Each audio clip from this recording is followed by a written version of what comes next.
When you are thinking about a dwarf, there's a certain image in your mind that might look something like this. A strong, loyal character with a mighty beard wearing expertly crafted armor.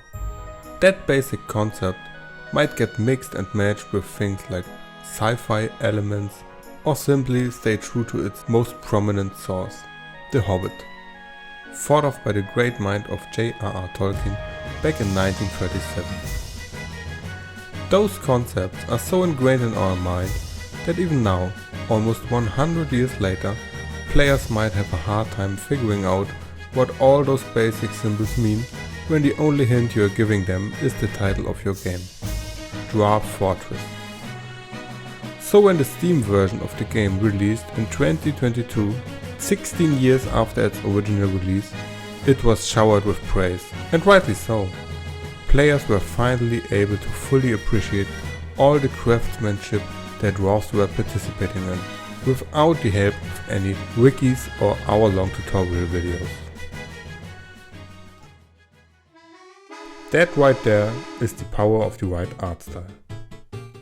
It conveys all information you want the player to know by providing visual guidance and feedback. And it all starts with something simple like everyday objects or items and goes up all the way to the actual player model and special effects. So, which art style should you choose?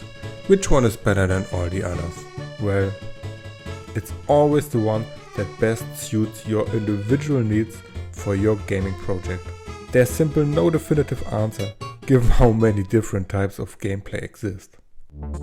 An example, even for something as straightforward as a jump'n'run, you could go with 2D or 3D, all depending on the type of stages you want to set up. Do you like big sprawling areas full of nooks and crannies to explore? Should there be multiple paths for the player to choose from right away? Then a 3D game might be your best choice. Just take a look at Mario Odyssey or Rayman 2. But then, on the other side, just have a look at Metroid or Hollow Knight, managing most of those tasks in an astonishingly intertwined 2D environment. The look you ultimately choose should always follow your function. That's why Mario is as flat as it gets in the Paper Mario series. All those fun and unique puzzles got clearly communicated to the player just by creating a whole world made out of paper. A tear in the wall, try pulling on it. A small gap beneath those bricks? No problem, you can slide right through. Distinguishing an enemy from an everyday object or a simple piece of grass from some rare treasure becomes second nature when we can clearly identify it. It's kind of unique to video games, as you don't need to know what every object on screen does when watching a movie. So always keep that in mind and use it to your advantage. Besides transporting information, the art style can also help you with creating a certain mood you want your player to be in. A cel-shaded Resident Evil would probably only be half as frightening as the realistic art style they came up with. And Pokemon, on the other end, might look downright frightening with a more realistic approach and all of that tall grass for you to walk through.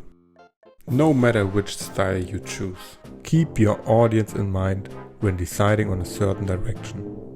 While The Legend of Zelda: The Wind Waker was a great game, it definitely faced a decent amount of criticism, given that players were used to a completely different style from previous titles. Well, and then Breath of the Wild wiped all those critics away years later by switching things up slightly while still maintaining the cel-shaded foundation laid down by Wind Waker earlier. Now, looking back at the immense success of Dwarf Fortress Steam release, the art style definitely helped a lot. Not that the symbols of the past didn't have their own charm in a unique kind of way, but it was simply too hard to get into for newcomers, no matter how great the game might have been. Navigating all those caverns has now become a breeze with clear art direction and a simple yet interesting look and feel, opening the game up to a whole new audience. And if you'd like to know even more about what kind of mistakes to avoid when working on your own art style, you should definitely check out our next video. Until then, have fun.